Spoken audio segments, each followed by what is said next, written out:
Bismillahirrahmanirrahim. Assalamualaikum warahmatullahi wabarakatuh. Alhamdulillahirabbil alamin wa bihi nasta'in wa ala umuri dunya waddin wassalatu wassalamu ala asyrafil anbiya'i wal mursalin wa ala alihi wa ashabihi ajma'in. Amma ba'du.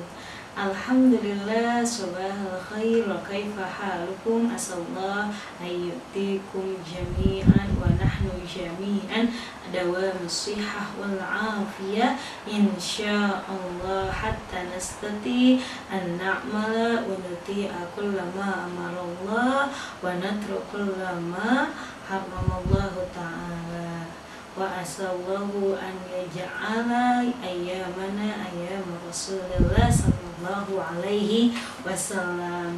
Alhamdulillah, naltaqi marratan ukhra fi hadzal dars, khasatan fi darsil fiqhin nisa di fasli asy-syariah al-ula.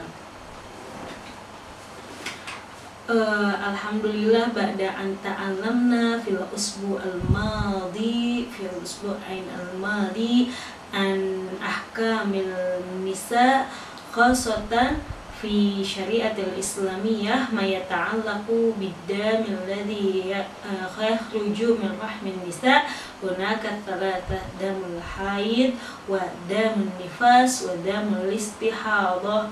Ya, jadi semuanya alhamdulillah 2 minggu yang lalu kita sudah mempelajari beberapa pelajaran yang sangat penting di dalam fikih wanita, khususnya di dalam mengenal jenis darah-darah yang keluar dari rahim wanita dan yang berkaitan dengannya, yaitu ada darah haid, darah nifas dan darah istihadah. Ya, masih diingat semuanya, alhamdulillah. Nah, sebelum memulai pelajaran kita hari ini, mari bersama-sama membaca Bismillahirrahmanirrahim. Allahumma fa'na bima 'allamtana wa 'allimna ma yanfa'una warzuqna 'uluman tanfa'una. Amin. Kemudian alhamdulillah, sekarang kita akan mempelajari lebih detail dan lebih singkat juga. Jadi bisa dikatakan banyak sekali pelajaran yang akan kita ambil ini karena kita belajar dari fatwa wa ahkamul mar'ah fil Islam. Jadi ini tentang fatwa-fatwa dan hukum-hukum tentang wanita di dalam Islam, ya, dan khususnya dalam masalah syariat atau fikih-fikih yang berkaitan dengan wanita. Nah, dari buku Fatwa atau Fatwa-Fatwa dan Hukum-Hukum Perempuan dalam Islam, karya Syekh Dr. Shawki Alam, Mufti Republik Arab Mesir pada periode sebelumnya ini adalah ada pertanyaan tentang iddatun nufasa. Jadi kita sekarang belajar tentang bagaimana masa idahnya bagi wanita yang sedang nifas, ya. Jadi di dalam buku ini ada pertanyaan as-su'al wal jawab, gitu ya. Ada pertanyaan dan jawaban. Pertanyaannya adalah imra'atun tulliqat talqah ghiyabiyah fil yaumit tali mubasyarah li wad'i hamliha wa yatlubu sa'il bayan iddatal mar'atin nufasa wa ala ayyi asas tahsabul iddah wa hal yahiqu li mutalliqiha muraja'ataha ba'da mururi syahraini min al-wad'i aw yajibu al-'aqdi 'alayha marrah thaniyah bi'aqdin wa mahlin jadidin. Jadi permasalahannya di sini adalah seorang wanita diceraikan oleh suaminya sehari setelah dia melahirkan, ya. Nah, kemudian si penanya ini menanyakan bagaimana masa idah perempuan nifas, ya. Kemarin kita sudah mempelajari apa itu nifas, ya. Wa'ala ayasasin tahsabul iddah, dan bagaimana masa idahnya itu dihitung seperti itu. Dan kemudian jika si suami yang menceraikan ini ingin kembali lagi atau rujuk, bagaimana caranya dan kapan bisa merujuknya, seperti itu. Nah, sebelum mengetahui masa idah bagi wanita nifas, kita harus tahu apa sih yang disebut iddah atau masa idah itu sendiri. Jadi di dalam hukum fikih wanita khususnya dalam bab tolak atau perceraian itu ada yang disebut dengan masa iddah. Masa iddah itu sendiri artinya adalah masa tunggu, ya, masa menunggu bagi seorang wanita, masa tunggu tertentu atau masa menunggu tertentu pada waktu tertentu bagi wanita setelah ia ditinggal wafat oleh suaminya ataupun diceraikan, ya. Jadi misalkan seorang wanita diceraikan oleh suaminya. Nah, setelah diceraikan dia harus ada masa tunggu. Masa tunggu di sini adalah untuk apa? Guna mengetahui kosong atau tidaknya rahim seorang wanita. Dan apabila misalkan setelah diceraikan oleh suaminya, kemudian wanita itu menikah dan tiba-tiba hamil. Nah, ketika dia tidak mengetahui itu anak siapa, maka anaknya itu akan disebut dengan anak syubhat. Makanya harus ada yang namanya masa iddah atau masa tunggu supaya mengetahui kosong atau tidaknya wanita itu, ya, rahimnya setelah diceraikan, supaya ketika hamil setelah diceraikan jelas anak siapa itu, gitu ya, bisa dipahami.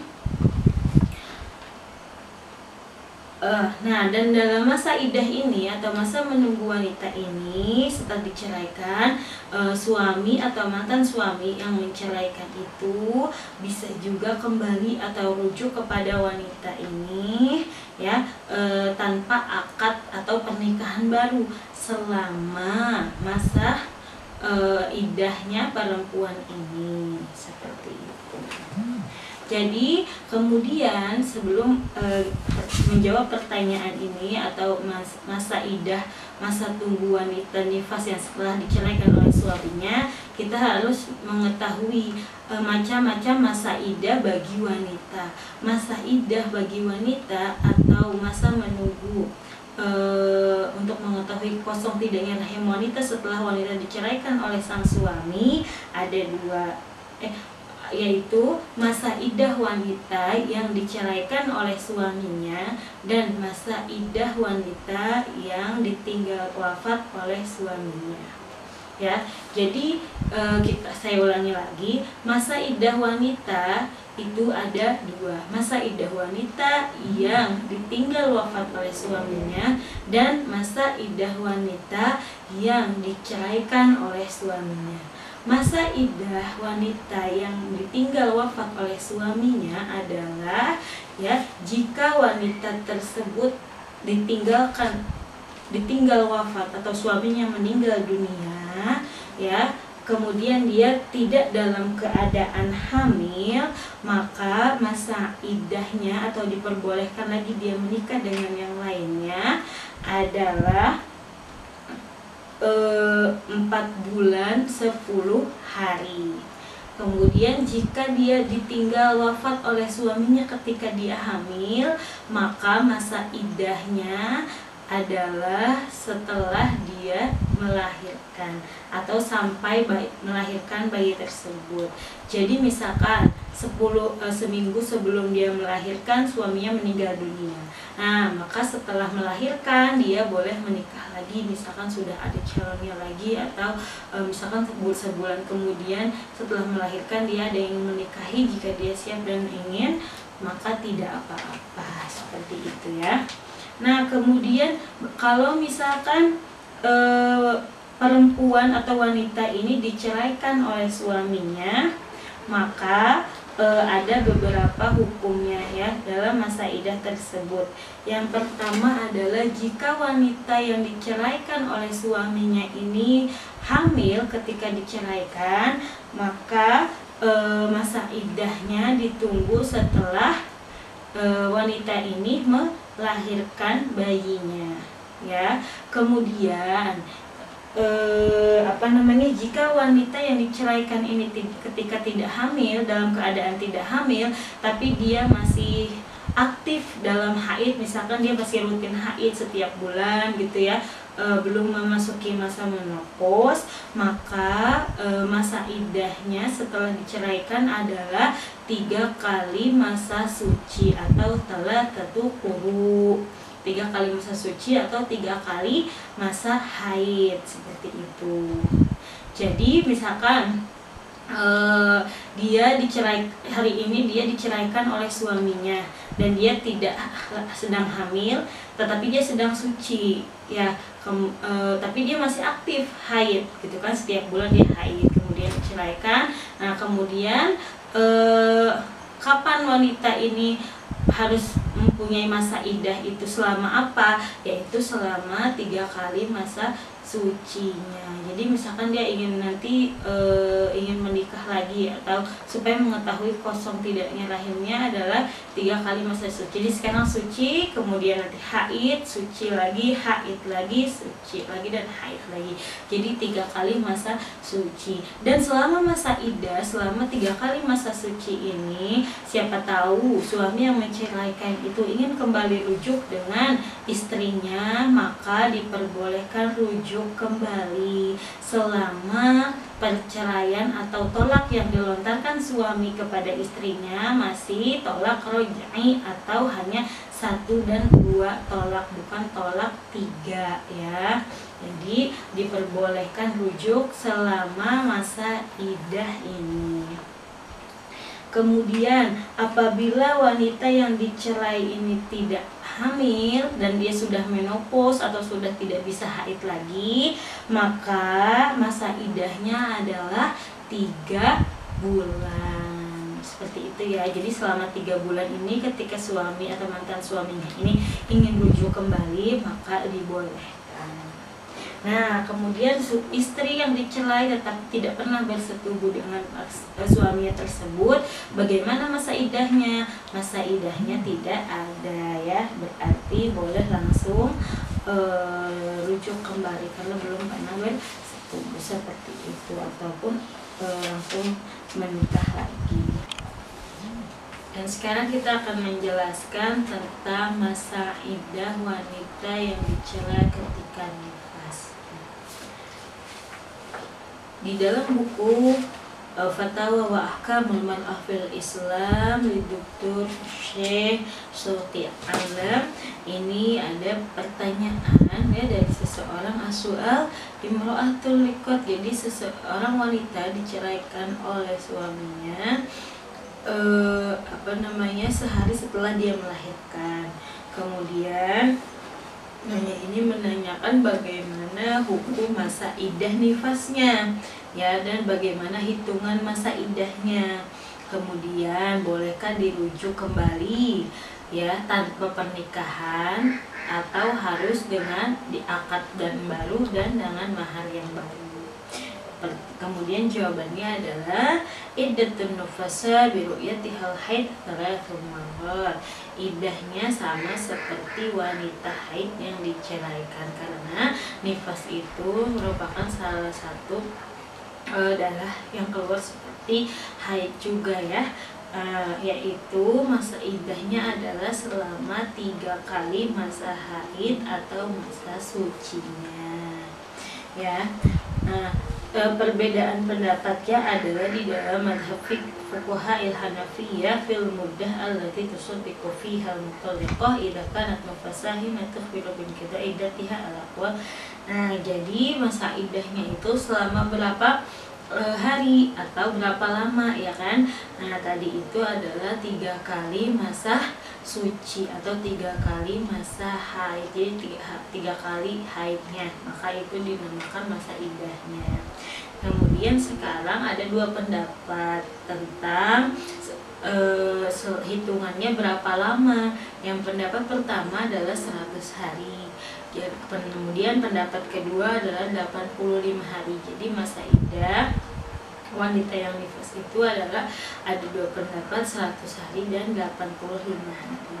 Yang mengatakan 100 hari itu bisa dicontohkan dengan misalkan dia mengalami nifas setelah melahirkan ya, karena nifas itu adalah darah yang keluar dari wanita setelah dia melahirkan, yaitu misalkan nifasnya 25 hari. Kemudian setelah 25 hari dia masa suci 15 hari ya, masa suci pertama. Setelah masa suci dia haid selama 10 hari. Kemudian dia haid lagi kemudian dia suci lagi 15 hari ya, masa suci kedua. Kemudian dia haid lagi 10 hari, kemudian dia suci lagi 15 hari, masa suci yang ketiga, dan kemudian dia haid lagi selama 10 hari. Nah, maka selama 100 hari ini atau 85 hari ini, yang benar dikatakan 80 hari 5 hari ini dan 100 hari ini, perbedaannya adalah masa haid di 85 hari ini adalah hanya 5 hari haidnya, sedangkan di yang mengatakan masa iddahnya selama 100 hari, haidnya ini selama kurang lebih 5 hari ya. Jadi masa iddah bagi wanita yang nifas setelah diceraikan oleh suaminya itu adalah selama 100 hari atau 3 kali masa suci dan masa haid, seperti itu ya. Kemudian bagaimana, kan tadi ada pertanyaan apakah boleh dirujuk kembali misalkan sang suami menyesali apa yang diucapkannya gitu ya, atau ada kedua belah pihak bersepakat untuk rujuk, apakah bisa rujuknya dilakukan begitu saja tanpa ada pernikahan atau akad lagi atau dengan mahar yang baru. Nah, selama sang suami atau mantan suami yang menceraikan itu ingin rujuk dalam waktu 100 hari ini atau 85 hari ini, maka boleh rujuk tanpa adanya akad dan mahar yang baru. Tapi jika laki-laki ini ingin rujuk kembali dengan istrinya pada masa melebihi 100 hari ini, misalkan pada hari ke-130 si mantan suami ini baru ingin rujuk kembali dengan istrinya gitu ya, maka harus ada akad dan pernikahan yang baru, seperti itu ya. Jadi wa 'ala dzalika yahillu lis-sa'il an yuraji'a zawjatahu idza lam yamdi 'ala talaqiha min yawman ya, wa au i'adatuha ila ismatihi bi 'aqdin jadid bi inniha idza kana madu 'ala talaqi aktsar min 100 yawm. Jadi kalau pada masa 100 hari tidak usah ada akad dan mahar baru selama tolaknya itu tolak rajai, bukan tolak bain ya. Kemudian jika lebih dari 100 hari maka harus diadakan akad baru, seperti itu. Wallahu a'lam bishawab. Nah, untuk pelajaran kali ini insya Allah sampai di sini, semoga bermanfaat dan jangan lupa untuk membuat tugas video ya yang dikumpulkan nanti malam. Saya tunggu, semoga bermanfaat. Rabbana zidna ilman warzuqna fahman. Mohon maaf atas segala kesalahan dan kekurangan. Kurang lebihnya saya haturkan terima kasih. Dan semoga apa yang disampaikan bisa dipahami dan bisa bermanfaat untuk kedepannya, untuk lingkungan sekitar dan diri sendiri. Wassalamualaikum warahmatullahi wabarakatuh.